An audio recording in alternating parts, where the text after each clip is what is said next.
तो भाई तुम्हारा जेई एडवांस और जेई मेंस तो हो गया। अब बारी है जोसा काउंसलिंग की। जोसा काउंसलिंग होता क्या है? जोसा काउंसलिंग बेसिकली ना जो तुम्हारा जेई मेंस और जेई एडवांस का रैंक है ना उसके बेसिस में आपको कॉलेजेस एंड यूनिवर्सिटीज अलॉट किए जाते हैं। तो आज की इस वीडियो में ना हम जोसा काउंसलिंग का पूरा इन्फॉर्मेशन जानने वाले हैं कि इसका प्रोसेस कैसा होता है, चॉइस फिलिंग क्या चीज होती है, चॉइस फिलिंग की कैसी जाती है। तो तुम्हारा भाई इस वीडियो में आज सारी चीजें कवर अप करने वाला है। और अगर तुमने जेई मेंस दिया है तो मेरे भाई इस वीडियो को बहुत ध्यान से देखना, क्योंकि अगर कॉलेज सिलेक्शन में थोड़ा सा भी 19-20 हो गया ना तो बहुत भारी पड़ सकता है। तो चलो बिना वक्त जाए किए शुरू करते हैं जोसा काउंसलिंग के बारे में जानना, जिसमें पॉइंट नंबर 1 है कि जोसा काउंसलिंग 118 इंस्टीट्यूट के लिए कराया जाता है, जिसमें 23 IITs, 31 NITs, 26 ट्रिपल IITs और 38 GFTIs। ये GFTIs क्या होता है? Government funded technical institute. Point number 1 तो क्लियर हो गया कि 118 इंस्टीट्यूट का यहाँ पे जोसा काउंसलिंग कराया जाता है। पॉइंट नंबर 2 पे बढ़ते हैं कि who can apply for this. अब पहला जो शर्त है ना इसमें वो है कि कैंडिडेट के 12th में 75% मार्क्स तो होने ही चाहिए। इसका मतलब साफ साफ ये है कि अगर 12th में तुम्हारा 75% नहीं बन पाया ना तो तुम जोसा काउंसलिंग के लिए एलिजिबल नहीं हो। जो सेकंड क्राइटेरिया इसका है वो कहता है candidate must have given JEE Mains. तो जेई मेंस तुम्हें देना पड़ेगा अगर तुम्हें जोसा काउंसलिंग चाहिए तो।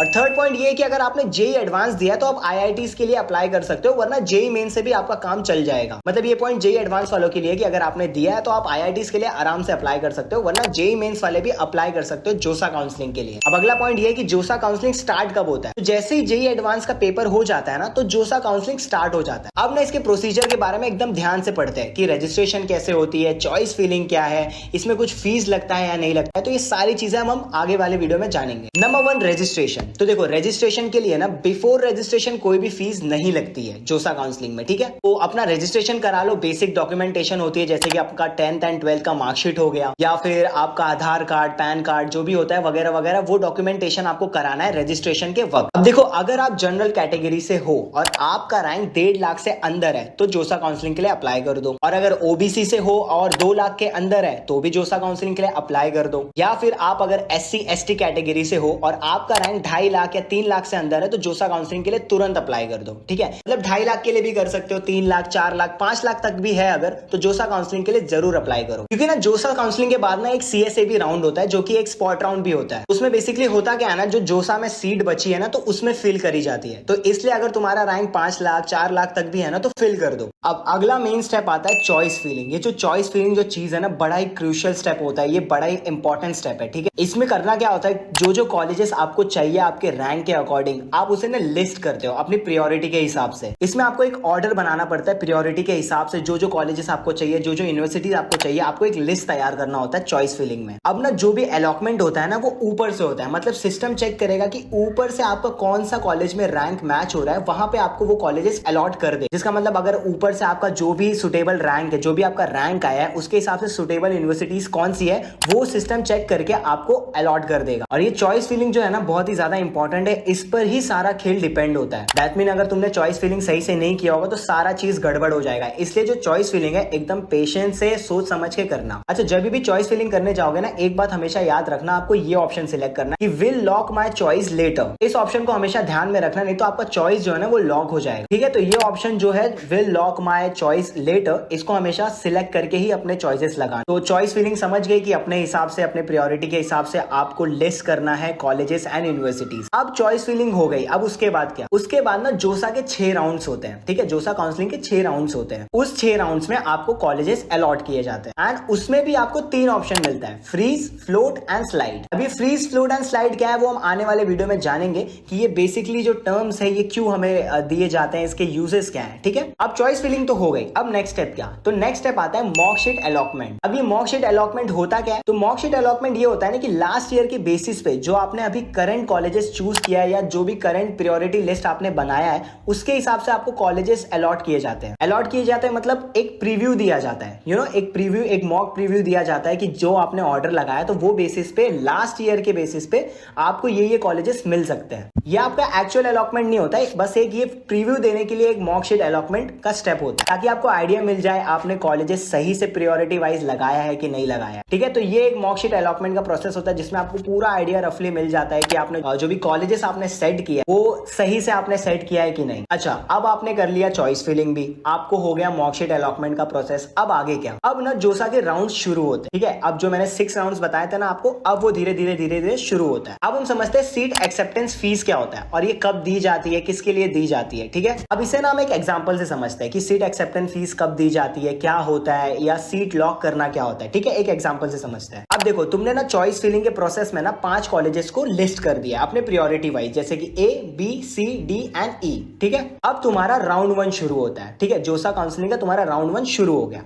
अब राउंड 1 में तुम्हें कोई भी कॉलेज अलॉट नहीं हुआ, ठीक है। बाय चांस तुम्हें कोई भी कॉलेज अलॉट नहीं होता है तो ठीक है, कोई बात नहीं। अब तुम सेकंड राउंड के लिए वेट करोगे, तुम्हें पेशेंस रखना है, सेकंड राउंड के लिए वेट करना है, क्योंकि 6 राउंड है ना, तो आप अगले राउंड के लिए वेट करोगे। अब आता है सेकंड राउंड। सेकंड राउंड आया और तुम्हें 5th नंबर का कॉलेज अलॉट हो गया, ठीक है। जैसे मैंने बताया था कि तुमने 5 कॉलेजेस लिस्ट किया है, तो उसमें नंबर 5th का जो ई ऑप्शन था वो तुम्हें अलॉट हो गया है। अब ना आपको एक सीट मिलता है, ठीक है। जैसे जैसे ही आपका एक अलॉटमेंट होता है ना, आपको एक सीट मिलता है जिसका आपको सीट एक्सेप्टेंस फीस देना पड़ता है। अभी जो ये सीट एक्सेप्टेंस फीस है ना, ये कैटेगरी वाइज भी रहती है, ठीक है। अगर आप जनरल कैटेगरी के हो तो 35 से 40 हजार इसका फीस है, और अगर आप SC ST के हो तो ये 20 हजार से 15 हजार के बीच में होता है, ठीक है। तो अभी समझो, जैसे राउंड 2 में तुम्हें 5th नंबर का जो कॉलेज था वो अलॉट हुआ। अगर आपको वो पसंद है एंड आप उसे लॉक करना चाहते हो तो आप सीट एक्सेप्टेंस फीस पे करोगे, ठीक है। अब एक बात और क्लियर कर दूं, अब ऐसा जरूरी नहीं है कि अगर आपने सीट एक्सेप्टेंस फीस भरा है तो आपको 5th नंबर का ही कॉलेज मिलेगा, ऐसा नहीं है।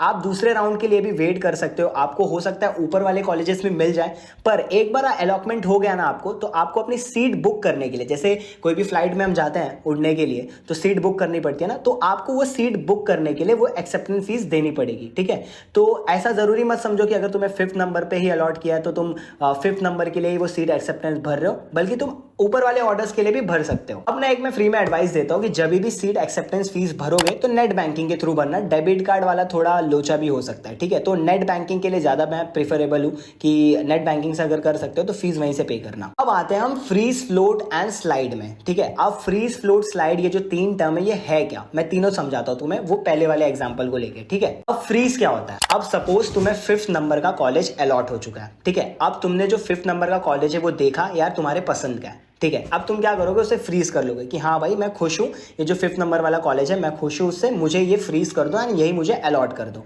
ये हो गया फ्रीज ऑप्शन, ठीक है। अब सेकंड ऑप्शन है फ्लोट। अब फ्लोट का मतलब क्या है, अब तुम फ्लोट करोगे कैसे, कि अभी जो 5th नंबर वाला ऑप्शन है वो तो रखो मेरे लिए, बट मैं दूसरे राउंड के लिए भी ट्राई करना चाहूंगा, क्या पता मेरा चौथे राउंड में 2nd नंबर का कॉलेज लग जाए या 3rd नंबर का लग जाए, तो 5th वाला तो तुम रखो, ठीक है। अब मैं नेक्स्ट राउंड के लिए भी ट्राई करना चाहूंगा, ये होता है फ्लोट। अगर मेरा वो राउंड्स में नहीं निकला तो ये मैं 5th वाले के लिए जाऊंगा, ठीक है। मतलब हम लोग 5th वालों को रखे हैं बट हम दूसरे ऑप्शंस के लिए भी फ्लोट करना चाहेंगे। मतलब अगर तुम्हारा दूसरे ऑप्शंस में फ्लोट करके भी नहीं हुआ तो तुम्हारे पास 5th वाला ऑप्शन है, तुम इसे भी लॉक कर सकते हो, ठीक है। तो ये हो गया फ्लोट। अब समझते हैं स्लाइड।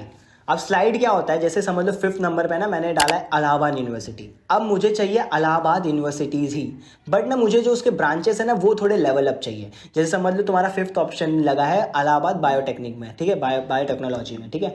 अब तुम्हें चाहिए कि यार इलाहाबाद यूनिवर्सिटी चाहिए पर इसके ब्रांचेस थोड़े अपग्रेड वाले चाहिए, तो अब सिस्टम क्या करेगा, IIT जो भी तुम्हारा इलाहाबाद यूनिवर्सिटी है उसको छोड़ के जितने भी तुम्हारे यूनिवर्सिटीज उन्होंने फिलअप किए वो कैंसिल कर देगा।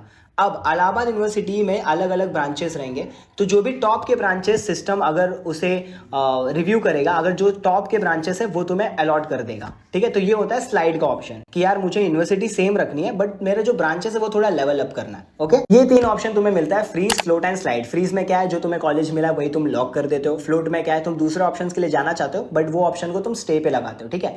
स्लाइड क्या है कि हाँ भाई तुम्हें वही यूनिवर्सिटी चाहिए बट मेरे को ब्रांचेस थोड़े लेवल अप चाहिए या उसके जो ब्रांचेस है वो अलग चाहिए। तो ये होता है फ्रीज, फ्लोट एंड स्लाइड। अब आते हैं नेक्स्ट स्टेप पे, वो होता है डॉक्यूमेंट वेरिफिकेशन। देखो डॉक्यूमेंटेशन ना बहुत ध्यान से करना, जो भी डॉक्यूमेंटेशन है वो एकदम होशो आवाज में करना, ठीक है। एकदम एक्यूरेट तुम्हारा डॉक्यूमेंट्स सबमिट करना, ओके। अब इसमें डॉक्यूमेंट्स लगते क्या है, 10th एंड 12th का तुम्हारा मार्कशीट हो गया, डोमिसाइल सर्टिफिकेट हो गया, कास्ट सर्टिफिकेट भी देना पड़ता है और मेडिकल सर्टिफिकेट भी तुम्हें देना पड़ता है। तो ये सारे डॉक्यूमेंटेशन होते हैं। तुम एक बार जोसा के वेबसाइट पे जाओगे तो वहां पे तुम्हें और डिटेल में पता चलेगा कि और कौन कौन से डॉक्यूमेंट्स तुम्हें सबमिट करना है। तो वो सारे डॉक्यूमेंट्स अपने साथ रखना है एंड उसे एक्यूरेट एकदम तरीके से फिल करना, ठीक है। ये था पूरा लास्ट स्टेप जहां पे जोसा काउंसलिंग एंड होता है। डॉक्यूमेंटेशन तुमने एक बार कर दी एकदम अच्छे से, तुम्हारा जोसा काउंसलिंग का स्टेप खत्म।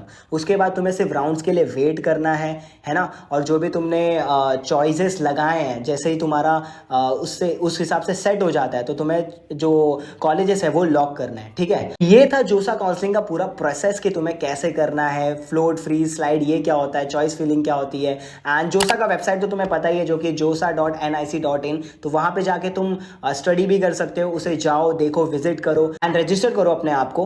एंड जैसे कि मैंने बताया, जो भी कैटेगरीज है, अगर तुम्हारा उतने उतने में रैंक है तो जरूर फिल करना, ठीक है। उसके बाद ना एक राउंड आता है CSAB का, तो ये भी मैं थोड़ा सा बता देता हूँ। उसमें बेसिकली 2 राउंड्स होते हैं, ठीक है। जैसे इसमें 6 राउंड है ना, उसमें भी 2 राउंड होता है एंड उसमें भी तुम्हें चॉइस फिलिंग करनी पड़ती है। इसलिए मैं बोल रहा हूँ बार बार, चॉइस फिलिंग बहुत इंपॉर्टेंट चीज़ है। चॉइस फिलिंग को अच्छे से पढ़ो, अच्छे से अपने जो प्रियोरिटी वाइज यूनिवर्सिटीज है वो लगाना, ठीक है। और एक बात, अगर तुम्हें जोसा काउंसलिंग के रिलेटेड कोई भी दिक्कत है, कोई भी क्वेरी है, कुछ भी तुम्हें काउंसलिंग चाहिए, तो डिस्क्रिप्शन में मैंने लिंक मेंशन किया है, उसे क्लिक करना है, वहां पे जाओ। हमारे जो काउंसलर है वो आपकी 24/7 मदद करने के लिए रेडी है, तो वो लिंक को जरूर एक बार विजिट करना। आई होप ये वीडियो से आपने जरूर कुछ ना कुछ सीखा होगा। वीडियो अगर पसंद आए, वीडियो को लाइक एंड शेयर जरूर करना। And for such more video do follow college चलो राइट नाउ। तब तक मिलते हैं नेक्स्ट वीडियो में।